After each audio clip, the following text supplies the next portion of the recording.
Dalam Bapa dan Putra dan Roh Kudus. Amin. Allah, ajari kami berdoa. Berdoa di tingkat yang lebih dalam. Tidak hanya di mulut, tidak hanya di pikiran, tapi terlebih dalam hati, dengan hati, dan dalam roh dan kebenaran.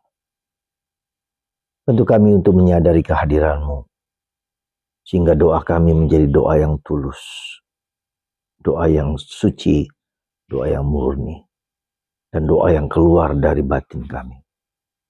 Berkatilah kami dan ajarilah kami terus-menerus. Seperti Bartimius, Tuhan, sembuhkan aku supaya aku bisa melihat. Terpujilah nama-Mu dan sepanjang segala masa. Amin. Para saudara, hari ini kita belajar bagaimana harusnya berdoa. Ya, sekali lagi, bagaimana kita harus berdoa. Bartimius, seorang yang buta, ketika mendengar suara Yesus, dia berteriak, "Yesus putra Daud, kasihanilah aku. Yesus putra Daud, kasihanilah aku." Ada orang melarang, tapi ada orang yang mendukungnya. Ya, jangan takut, pergilah.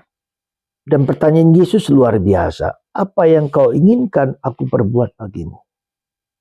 Aku ingin melihat sebagai orang buta. Dan Yesus mengatakan, kau sembuh.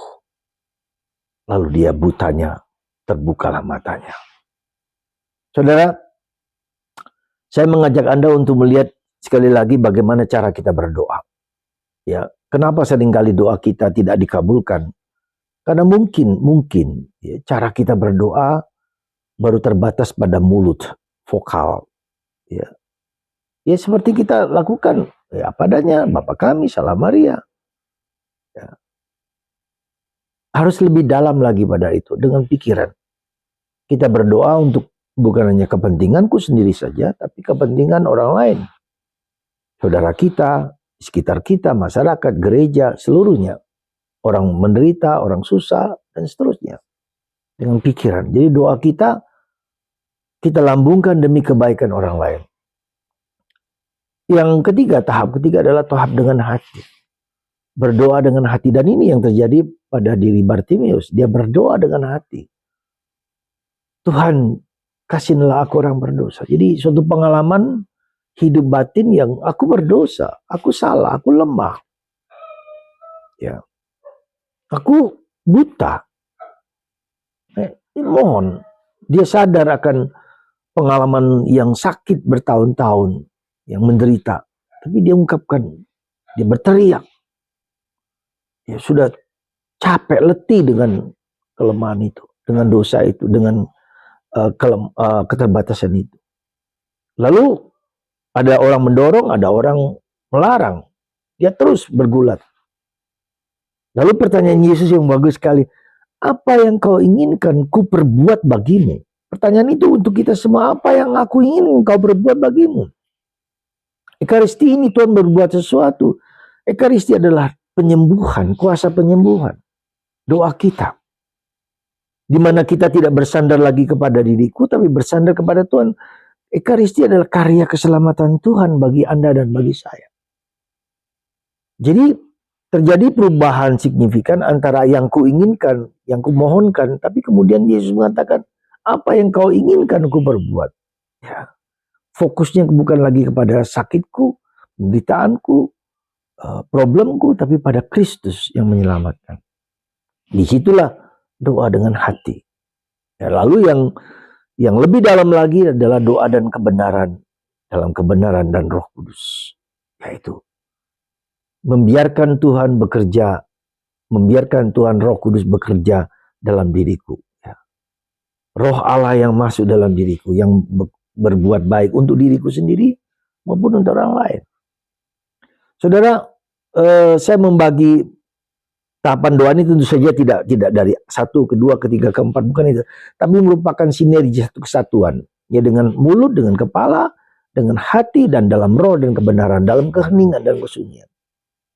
Dan ini menyatu di dalam Ekaristi. Coba kalau kita lakukan, kita sadari sungguh-sungguh, kita merasakan kata-kata yang dipakai. Ya.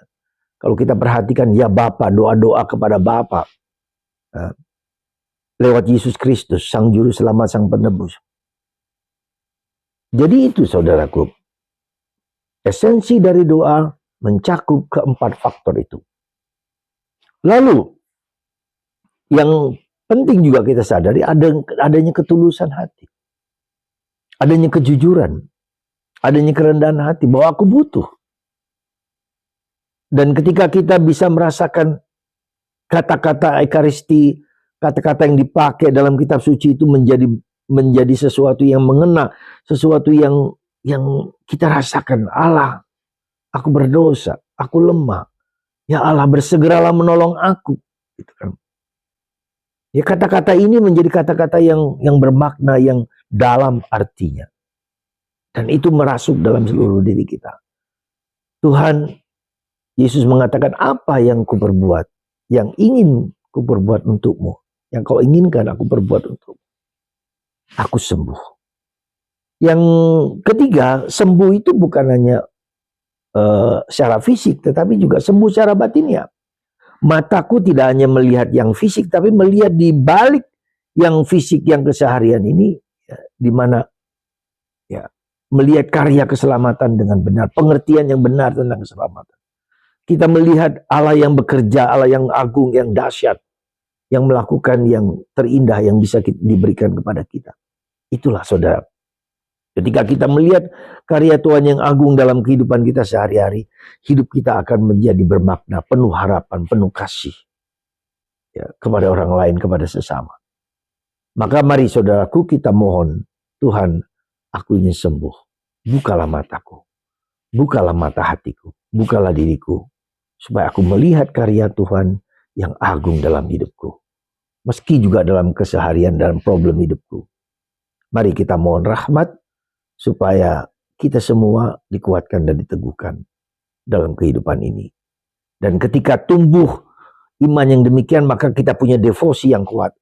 Kenapa orang Batak sulit sekali untuk menerima devosi-devosi Kerahiman Ilahi, Hati Kudus Yesus, Bunda Maria?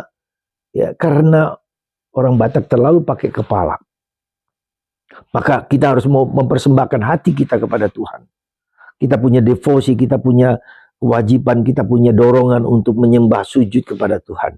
Tidak hanya secara kepala tetapi dengan hati. Semoga Tuhan memberikan hati kita, dan Yesus telah memberikan hatinya kepada kita, dan kita memberikan hati kita kepada Yesus, kepada Bunda Maria, kepada Kerahiman Ilahi, atau devosi-devosi yang lain. Tuhan memberkati Anda semua, Bapa, Putra, dan Roh Kudus. Amin.